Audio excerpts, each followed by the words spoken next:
This is for me to sit in the corner. Yes, you can sit there.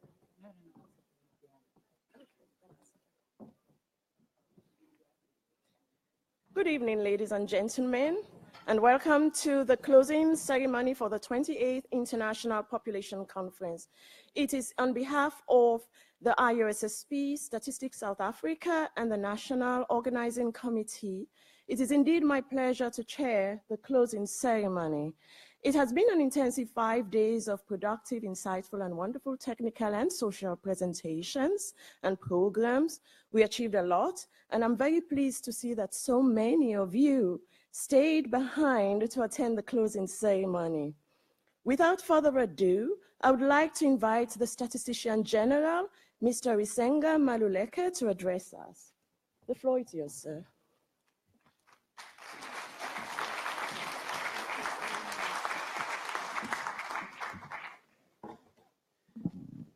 Thank you, President of the IUSSP, Dr. Gage. We always call her Stacy when we want to be quite fond. And I know that we will have the best scientific poster awards.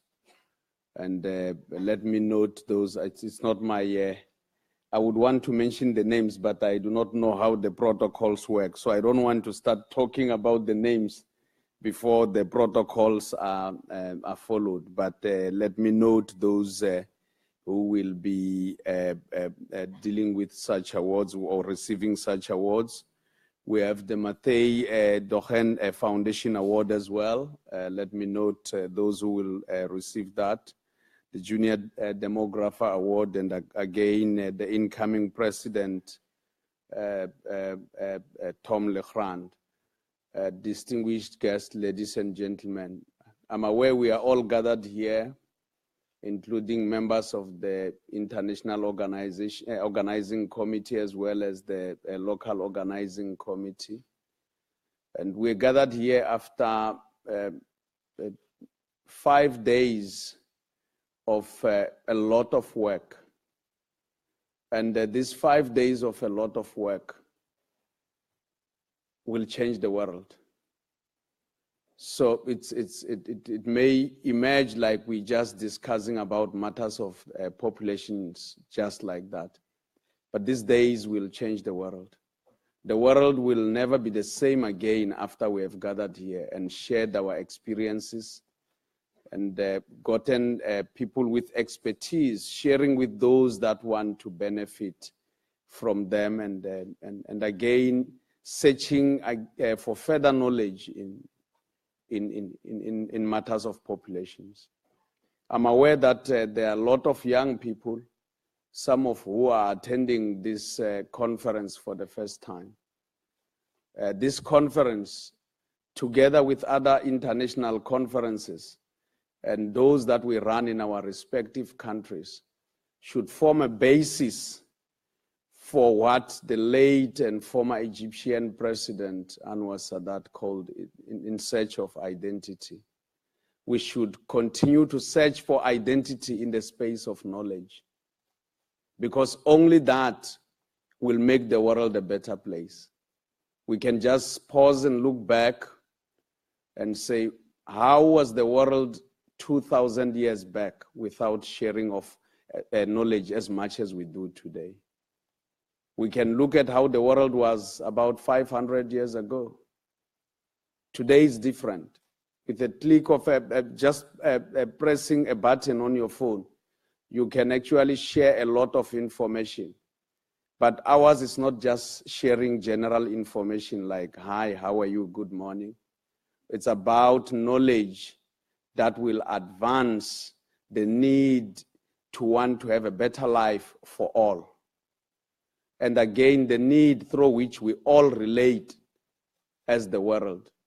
Because every day, the world is becoming one global village. Let me take this opportunity to again, because I will not be talking again, to appreciate that you have traveled down to Cape Town. We call it the mother city. And you will soon be leaving for your respective home countries, as well as those who will be traveling within South Africa to different parts of South Africa. You please travel safely. And when you are out there, do email to those that you have promised and collected business cards from, and tell them that you have landed safely home. And let us continue without waiting for conferences like this to exchange knowledge amongst one another. For those of you who will be remaining for a few days, kindly take advantage of the beauty of South Africa. There is Robben Island a few kilometers from here. There is the Table Mountains that have made a lot of history, and you have read about them. But there are so many places you can visit. The greatest wine of the world is made here in Cape Town, in Stellenbosch. And I know there are some of you who love wine, and I can see from your faces those who love wines. But otherwise, we really appreciate the fact that you could make time to be in South Africa. Let me give you assurances again that South Africa will continue playing its role in our responsibilities of not only hosting conferences, but ensuring that the debates in the world are enriched. I thank you.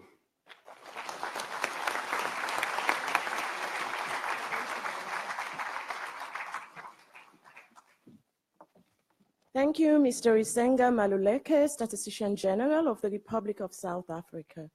The next item on our agenda is the Best Scientific Poster Awards. And on that note, I would like to invite Edith Pantelides and Austin Cravel to come to the podium to present the awards. The floor is yours.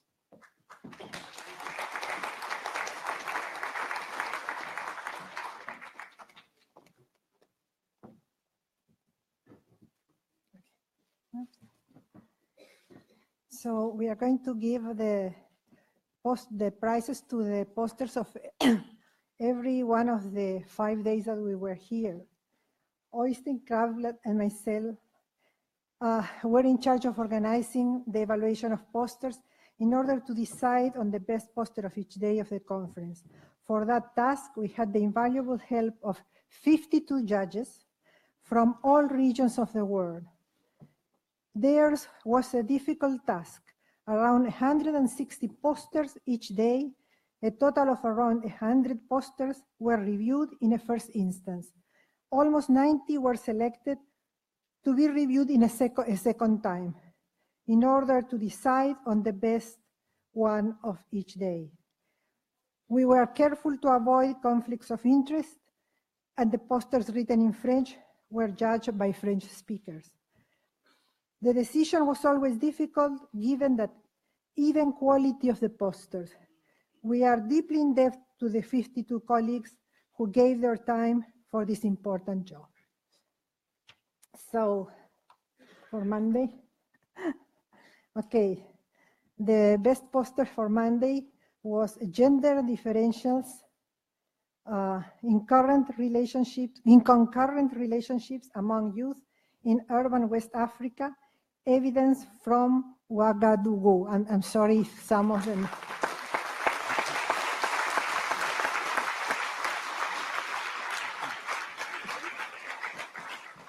And the author of this poster is Anne Calvet from Université de Montréal, Canada. And we have a nice, and we also have a present. We also have a present. Okay. And the Tuesday Award goes to... Okay.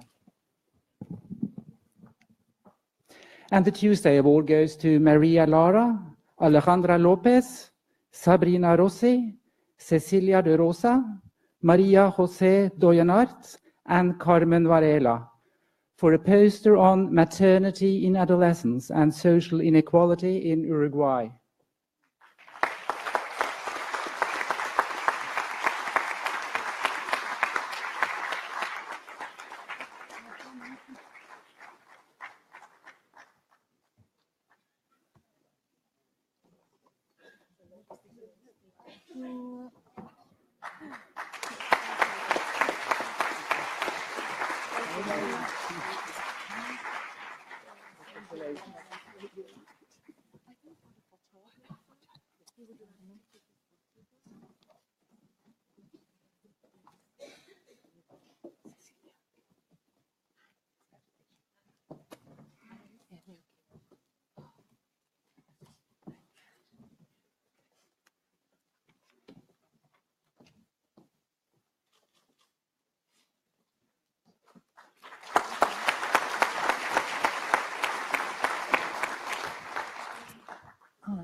Okay, oops.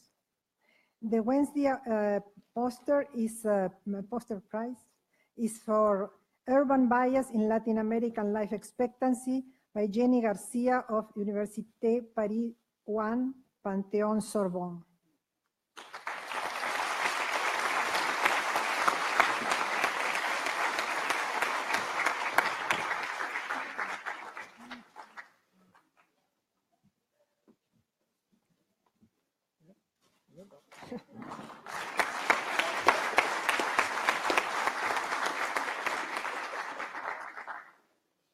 And the Thursday Award goes to Lily Varga, Gretchen Donauhauer, and Tanya Istenik. The poster has the title, Is it men or women who pay for the kids? The gender divisions in the contributions to childbearing and implications for fertility.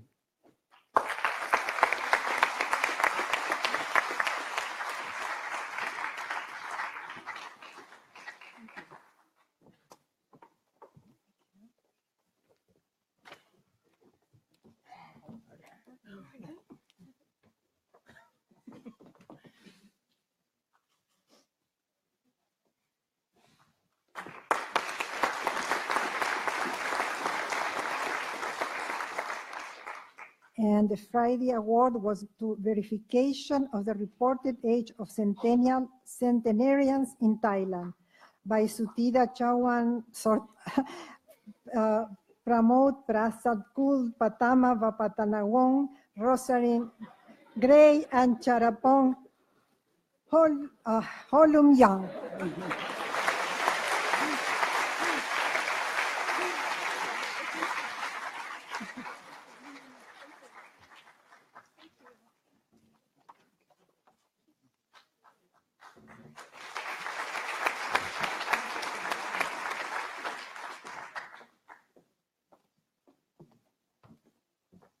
Thank you very much, Oystein Kravdal and Edith Pantalidis. And thank you to all the poster judges who spent so much time reviewing the posters. I would also like to congratulate the winners for a job well done. Thank you.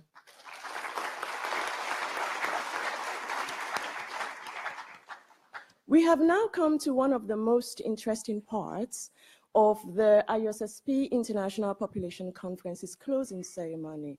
And this is the presentation by the winner of the Mattei Dogen Award. And I would like to tell you a little bit about the award. It honors a scientist of international renown for the contribution of his or her work to the development of studies of population that draw on perspectives of different disciplines. The 2017 winner of the Dogen Foundation Award is the current leader of the Generations and Gender program at the Netherlands Interdisciplinary Demographic Institute. She is a pioneer in demographically relevant comparative research on family policies. And it is my distinct pleasure to invite the 2017 winner of the Dogen Award, Dr. Anne Gauthier, to the stage to present her research.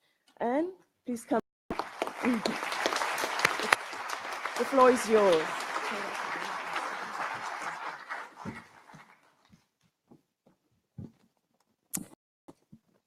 Let me start with a few words of thanks. This is obviously a great honor for me, and I'd like to thank those who have nominated me to the award committee, the IUSSP Council, and of course the Dogen Foundation. But the thanks go further. My journey into comparative research has crossed several countries, during which I have met and worked with great colleagues. It all started, in fact, in Montreal, where the Department of Demography at the Université de Montréal still continues today to inspire young scholars, but especially to pass on to them a passion for demography and a great respect for the IUSSP. My journey then took me to the UK, the US, to Canada, back to Canada, and then to the Netherlands. It's actually really bad for my pension plan, but here you go. Where at NIDI, currently in the Netherlands, where my GGP team works really hard for me to make the best data available for comparative research. Thank you to all of you. And a special thanks to my husband, Nico, for all his support, love, and wisdom. Our life together, in fact, is totally connected to the IUSSP conference, but I won't tell you more. You can ask after this closing ceremony. What I intend to do today is to capture in a 10 to 15-minute period some of the puzzles and research questions that have marked my work so far. The title of my presentation is, in fact, inspired by the book of Viviana Zelizer, published in 1985. Her work focused on the period the 19th century, early 20th century, and focus on institutions that were trying to put a price tag on children. I will take a different approach, first focusing on a much more recent period and looking at both public and private investment in children. But as I keep repeating to my students, each intellectual journey starts with a research puzzle. In my case, it was the strong decline in fertility observed in industrialized countries since the mid-60s, and at the same time, a strong increase in governmental expenditure on children and families. Now, such trend did not match the economic theory of fertility. Instead, what the theory tells us is that the increase in governmental expenditure on families should decrease the private cost of children, that is, for families, and in turn should increase the demand for children, at least if everything else is equal. So this was my starting point, or rather the question of what actually is the effect of governmental expenditure or family policies on fertility. On my own and with colleagues, we have examined this question in various publications and with one database on family policies that is open-based, open access, and still available today. We looked at the effect of cash benefits to families, for example, family allowances. We looked at various leave arrangements in connection to childbirth, for example, maternity leave, parental leave, and at various childcare provision and subsidies. The hypothesis being here that they should have all a positive effect on fertility. What we found was no complete unanimity across studies, but in general, the effect of family policies on fertility is of relatively small magnitude, or even none was found in some studies, of relatively short term, often affecting the timing of birth rather than the total number of children. But very importantly, we seem to find very large variation across countries, which seems to suggest that the family policies interact with the larger national context. We found some strong variation across types of policies and across individual various socioeconomic status. What this suggests to us, and this is still ongoing research, is that there are really difficult statistical issues we need to tackle in order to really disentangle the impact of policies from other elements. At times, it's issue of policy designs. Are there contradictions, for example, in the policies? On the one hand, encouraging women to join the labor market, and on the other hand, penalizing them from being in the labor market. There are also issues of stability in the policies. Some governments have changed very rapidly their family policies program over the year, making that people no longer know what's eligible, what's available for them, what they are eligible to. In fact, the whole eligibility of policies is something that I have certainly completely neglected in my research, earlier research, and this is something we need to really pay much more attention to. Women on short-term contract, for example, may not be eligible to maternity leave or parental leave. And there are a lot of other eligibility issues for which we often do not take into account. But of course, the theory also tells us that there's another possible mechanism by which governmental expenditure will not lead to an increased demand for children, but instead for a demand of children of higher quality through a quality-quantity trade-off. Now, demographers and sociologists are not terribly comfortable with the term higher quality children, so I will instead use the term here higher cost of children, or simply parental investment into children. So what do the empirical data tell us? Using comparative time use surveys, we were able to show that, contrary to what is often portrayed in public press, the time that parents devote to children has increased over time. What the data shows here is the number of hours per day. The number of hours per day that mothers devote to their children based on time use surveys. It shows a clear increase, at least in the countries represented here, since the 1970s. This is true for all mothers, but also for mothers with a paid job. We found the same trend for fathers, although at much more lower level. The fact that in most countries, women continues to be the one spending most time on their children. More recently, we tried to increase this research by looking more at data from family expenditure surveys. We were able here to document the strong increase in parental expenditure on their children. What the graph here shows for 3 countries is the strong increase since the 1970s in how much parents spend on the education of their children. So all this evidence does point to higher parental investment in children, at least for the countries for which we have comparable data. At the same time, the data also point to very strong differences across parents in terms of their education and income, even in some countries in strong polarization across countries. This growing inequalities among parents, but among children, in how much parental investment that they receive is something we should be worrying about. But overall, why? Why this steep increase in parental investment? Is it universal across countries? And is it simply a matter of being a middle class phenomenon? Or is it something that is spread across all socioeconomic or all social classes? Now, this question of why a higher parental investment in children, each discipline seems to have its answer to this why. The economists say that it's to increase the future earnings of children. The sociologists say there's a new social norms that defined what good parenting is. In recent years, it is this question of new social norm that I have been investigating with colleagues. In other words, is there really a new social norm in what is expected of parents, and especially of what is a good parent today?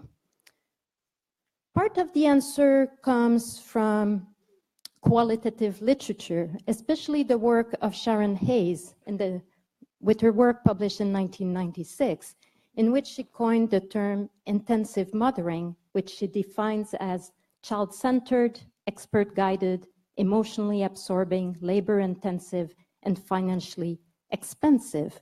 In other words, what she says here is that this new social norm of what is expected of parents, and especially of mothers, is putting terrible pressure on parents to really devote themselves entirely to their children. But while there is increasing evidence of such norm of good parenting, the evidence is almost entirely qualitative and comes from very few countries. The challenge, therefore, that I've been tackling in recent years is threefold. First, to try to measure and quantify this new norm, to test it in different countries, and especially to understand its link with fertility decision. With colleagues, we have been fielding a series of items, survey items, that try to measure these norms of intensive parenting through a new survey, a cross-national pilot survey that we've been involved in. We've been fielding it in 3 countries, in the UK, Estonia, and Slovenia. During the IUSSP conference here, I've been presenting some of these results in a poster session. I was not one of the winners. Partly because the results were very preliminary. What they revealed was that indeed there seems to be some social norm, in the sense that there's high expectation that parents today, good parent today, will be very, very child-centered, and that there's a very large expected maternal responsibility. However, the results were really not clear to which extent the same concepts are valid across countries. They were not clear at all as to the question of whether there are strong social classes in the perception of these social norms. The link with fertility decision we were not able to establish with this survey. However, from the qualitative work that I've been doing, strangely, parents with 1, 2, and 3 children seem all to adhere to this same notion of intensive parenting, which raised puzzle, because as demographers, we would think that if there's such strong norm of intensive parenting, it would be more associated with very small families, in fact, having only 1 child. But these are for early stage, and obviously this is something I'll be working on more in the near future. I started my presentation with the title of Pricing the Priceless Child, and the journey continues. Pricing in the sense that we need better estimate of public and private cost of children, which take into account the national context, and which would be nice to see the trends over time. We need to understand the priceless child in terms of better understanding the actual motives for such high increase in parental investment. But we also there's a comparative element. In demographic research, there's a rich tradition of comparative surveys in the fertility field, starting with the World Fertility Survey, the Demographic Health Survey, the FFS, Family and Fertility Survey, the GGP that I'm directing, the Generation and Gender Program. These surveys have wealth of information on fertility decision, but very surprisingly, very little on parental-child relationship and parental investment. As my team are preparing for a new round of data collection in 2020, the challenge will be to, first of all, finance these surveys, ensure the sustainability in our survey infrastructure, but also to adjust our instruments to better reflect the complexity of today's family form and the complexity of today's childbearing decision. We need to understand the pressure on today's parents, but also their resistance to such pressure and the role of economic and cultural context. To say that there has been a quantity-quality trade-off in the demand for children is actually probably too easy. In fact, the question as raised by Robert Schoen and colleagues in 1997 is, why do people still want children in view of the very large personal investment that having a child entails? We have some theoretical elements of response, but as more and more countries reach low fertility, we really need to understand how governments, but how people from all walks of life, from low social class, middle social class, middle class, how these people do actually price the priceless child. Thank you.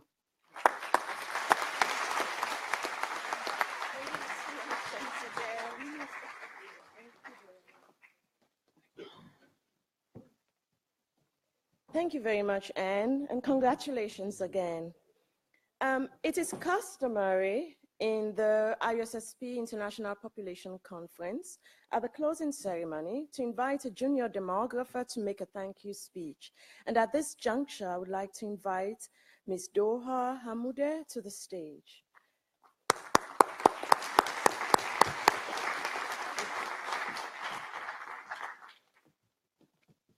Thank you very much. I'm Doha Hamoudeh, and I'm from Palestine. I'm a PhD candidate in social policy at the University of Oxford. I just wanted to say thank you so much to the national host country organizers, especially Statistics South Africa, the IUSSP for making this such a wonderful success. It is my first time attending this conference, and I must say I'm incredibly impressed with the way it's gone. I found it very deeply rewarding and enriching. I appreciated the diversity in terms of in contributions, both in terms of geographic representation as well as the diversity in topics. And the discussions as well have been very rich and informative. And it's very clear to me throughout this whole conference that the more senior scholars in this conference have taken mentorship very seriously. So it has been really incredibly valuable, and thank you so much. It's been a wonderful opportunity. Thank you.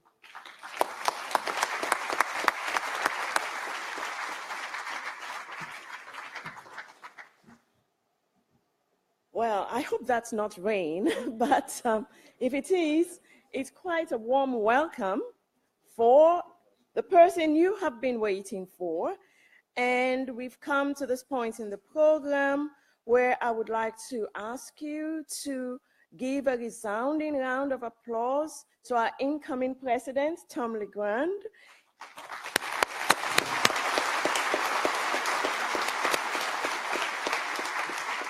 For his address.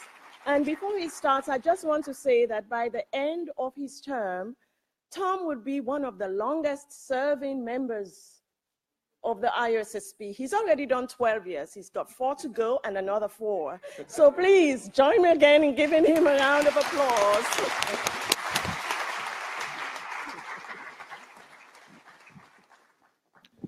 Okay, thank you, Stacy. Distinguished colleagues, friends, ladies and gentlemen, I'll try to be short here.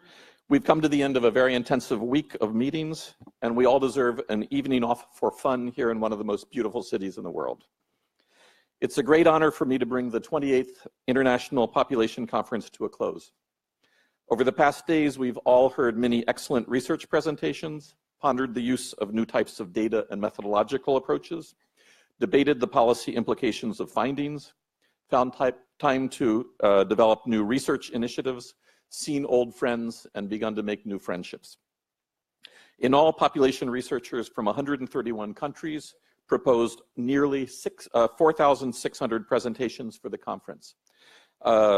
In all, we've had over 300 sessions of all types, ranging on themes ranging from sexual and reproductive health and family planning, health and longevity, population aging, migration and refugees, union formation and dissolution, maternal and child health, the demographic dividend, interrelationships between population and the environment, African demography, and many others. Beyond their clear scientific value, these issues are also of enormous policy importance to countries across the world, countries that are counting on population scholars to provide the evidence base required for designing effective policies and interventions. I want to make a point that I think has already been made, but I think merits being made again. This conference stands out from previous IUSSP conferences in two very important ways. First, this is the first time since the beginning of the Union that an international population conference has been held in sub-Saharan Africa. Second, this is the first international population conference held under the auspices of an IUSSP president of African origin, Anastasia Gage.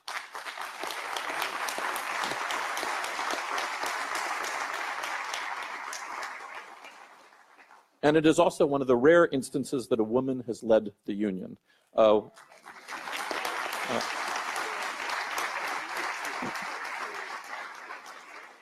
I'd also like to make a minor point that I just noticed here that Anne pointed out. If you look at all of the winners of the poster presentations, they were all women.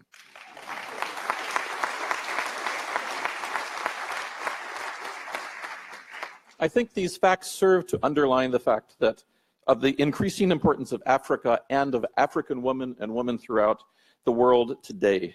This is a region, Africa is a region facing the most pressing demographic and health challenges in the world, where the bulk of population growth from now to the end of the century will occur, where countries have set ambitious goals to improve their population's welfare, where the success or failure of attaining the UN Sustainable Development Goals, and more generally of achieving long-term sustainable population, economic, and environmental balance will in large part be played out.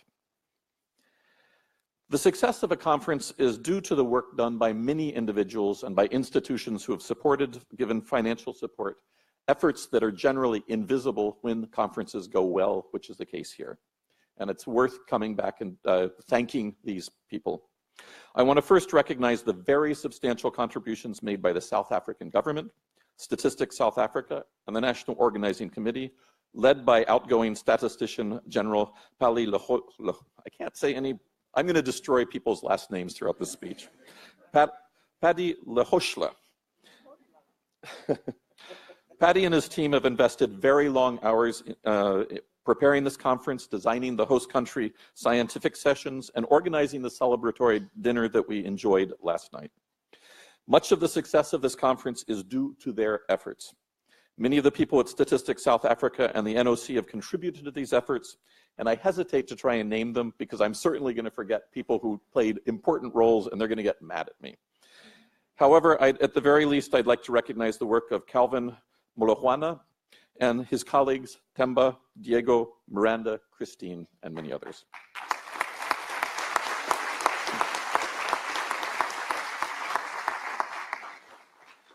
I'd also like to talk about the IUSSP Secretariat officers and council who have also worked very hard on this conference over the last 4 years. I want to especially thank Mary Ellen Zupin, the IUSSP Executive Director, who once again has proved to be a tireless soldier in this effort. Her unceasing dedication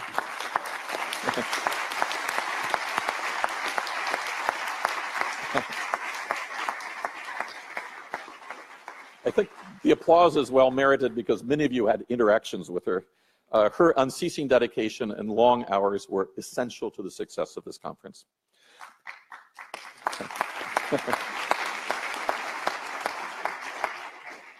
I think the applause is well merited, but if you keep applauding, it's going to take longer for me to finish this talk.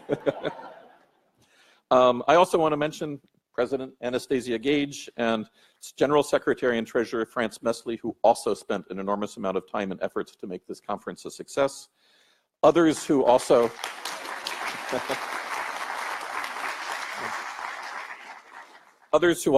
played important roles include Tom Moultrie, Peggy, I'm going to continue my tradition of destroying people's last names, Peggy Gertler, Paul Monet, Philippe Maigran, Adelaide Toussami, and many others of the council.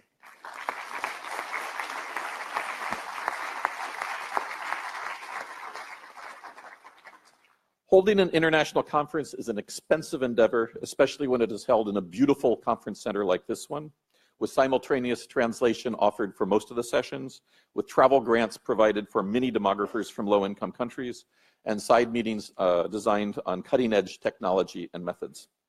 In addition to the South African government, several other institutions have contributed substantially, and of special note, I want to recognize the contributions of the UNFPA, the UN Population Division, the French Institut National d'Études Démographiques, the Bill and Melinda Gates Foundation, and the William and Flora Hewlett Foundation.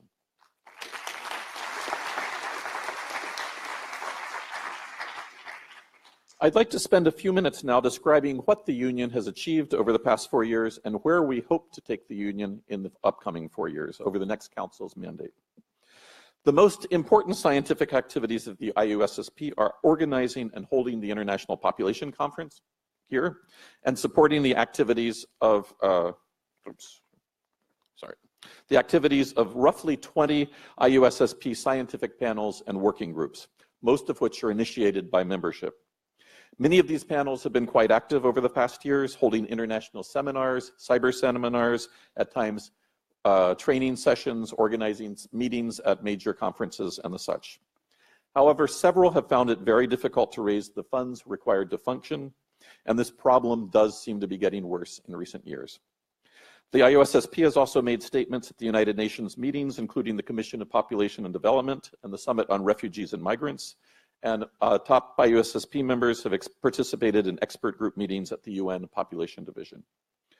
We've received 2 important grants from the Hewlett Foundation for activities in the area of the data revolution, focusing on new data, new methods, and how demographers can contribute to the UN Sustainable Development Goal agenda. We are in the process of developing a major new initiative in the area of fertility and reproductive health family planning, focusing on the rapidly developing, growing areas of South Asia and Sub-Saharan Africa, with potential support from the Gates Foundation. Both of these projects cut across research and policy divides and draw upon the IUSSP's strengths, our ability to mobilize the international demographic community around issues of high importance. On the communication front, we have established the NIUSSP online news magazine under the leadership of Gustavo De Santis, and we've also put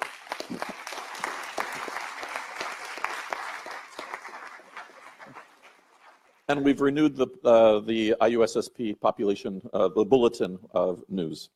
We've also developed and proposed substantial revisions to the IUSSP Constitution to enhance the Union's functionality in today's world, revisions that the ratification process began here at the Union, at the meetings.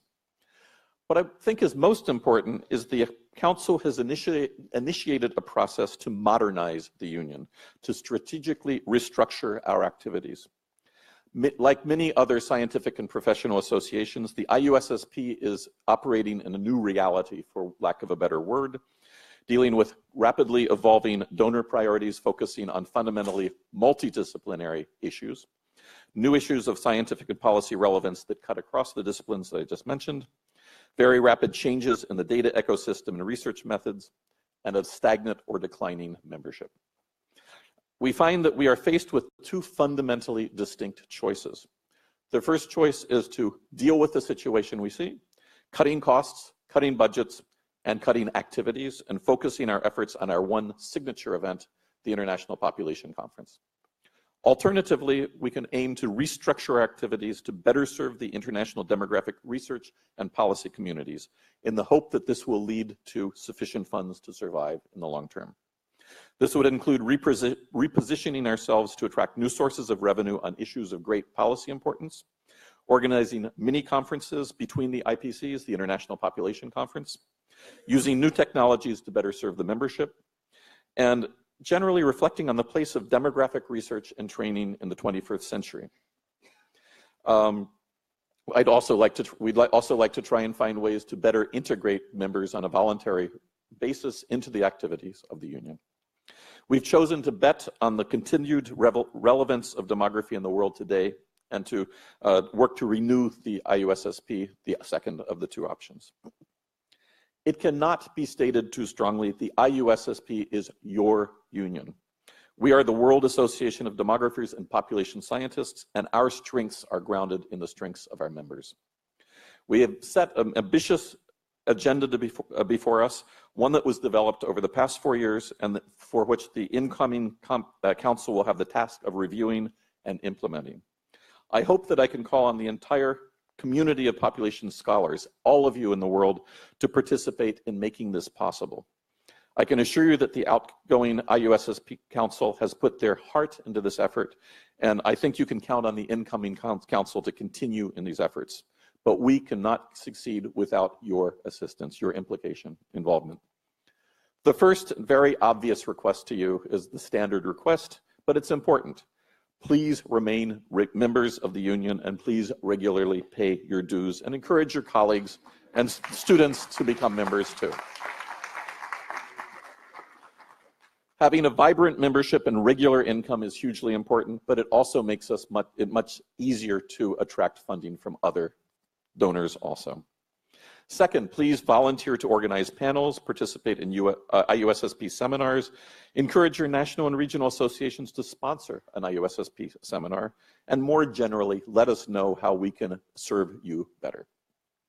Third, as I mentioned earlier, part of our new strategy is to try to start developing and holding smaller conferences, bigger than seminars, smaller than the international conference, on thematic issues, conferences that would have participants on the order of 75 to 300 participants.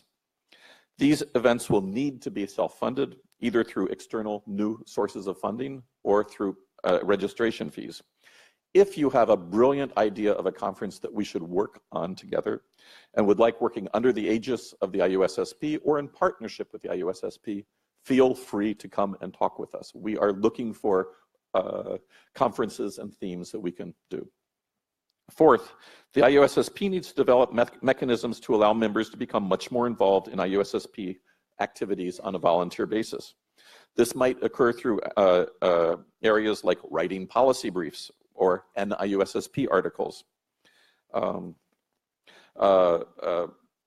mentorship activities, making statements in important policy forums or research forums, improving our news feeds, or developing and sharing training resources. The Secretariat does not have the resources to do this, and the next council already has its hands full on trying to restructure our activities. We need the participation of members to make this happen. Finally, once again, I'd like to encourage each and every one of you to work to bridge the research policy divide. To survive as a union, and also for us to survive as a discipline, we must stay relevant to the needs of our stakeholders and to think about how our findings can best be communicated to the different audiences at the local, national, and international levels. We are all, I think, in this room convinced that our discipline remains of great value in terms of research and informing policy on diverse issues in a rapidly changing world, but we need to better make that point to people who are not in our discipline. Before I end, I'd like to convey my heartfelt appreciation and gratitude to the members and officers of the outgoing council.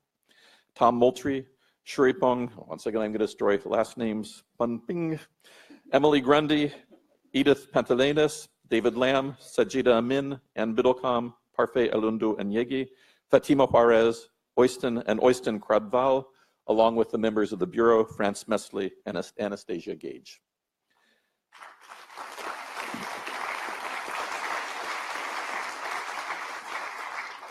I'm coming back to two people. Anastasia, Stacy, despite having little prior experience in running large organizations when elected vice president 8 years ago, turned out to be an exceptional leader. Over the 12 years that I've already spent on council, the past 4 years have been the most productive that I've witnessed. Stacy, you have shown a notable ability to mobilize the council and secretariat in a consensual way, taking into serious consideration all points of view. Despite holding down a very demanding university position, you have made time to get things done. Thank you for your distinguished service to the union, and I will have very big shoes to wear when I replace you at the helm in January.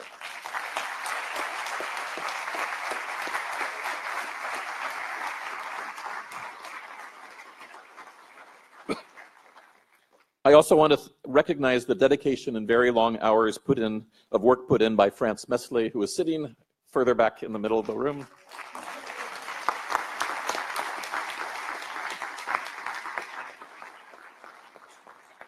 Working in close partnership with Mary Ellen Zupin, France was a remarkably good Secretary General and Treasurer, and her unfailing efforts have been critical to the effectiveness of the Secretariat and the Union. I was thrilled to learn when she had been reelected to the next council, and I look forward to working with you over the upcoming years. Finally, I want to thank everyone in this room for coming. Thank you for participating in the 28th International Population Conference and help making it a resounding success. I look forward to seeing all of you in 4 years at the 29th International Population Conference, which tentatively will be held in late autumn 2021 in Hyderabad, India.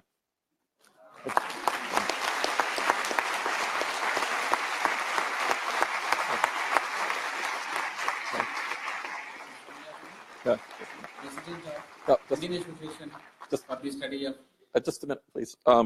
We received 3 excellent proposals from countries in North America, Middle East, and India.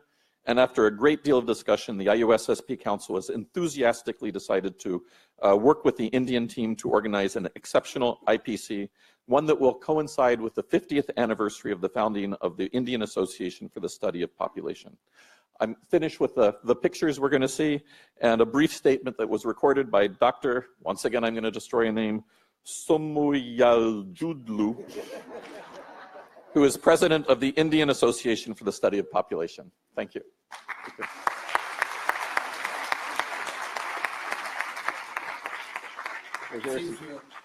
Dr. Somayajudlu, president of Indian Association for the Study of Population. Greetings and congratulations from India and IASP on successful completion of the 2017 International Population Conference at Cape Town. IASP, Indian Association for the Study of Population, is one of the oldest professional associations of population scientists. IASP is immensely grateful to IUSSP for giving us an opportunity to host the 2021 International Population Conference in incredible India. IASP will be celebrating its Golden Jubilee in the year 2021, and it gives us immense pleasure to be the host for the 2021 International Population Conference in Hyderabad, the convention capital of India. Hyderabad is well known for historical importance and historical monuments. We look forward to meet all of you in Hyderabad in 2021. Wish you all safe and pleasant journey back home. Thank you once again.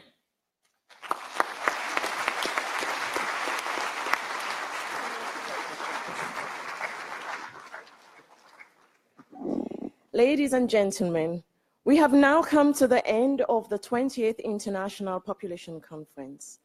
I hate to say goodbye, but all good things must come to a pause because given that this is the IUSSP, it's never the end. So I wish you all a safe journey home, and I hope to see you in India in 2021. And on that note, I would like to declare the 28th International Population Conference closed. Thanks for coming, and safe travels.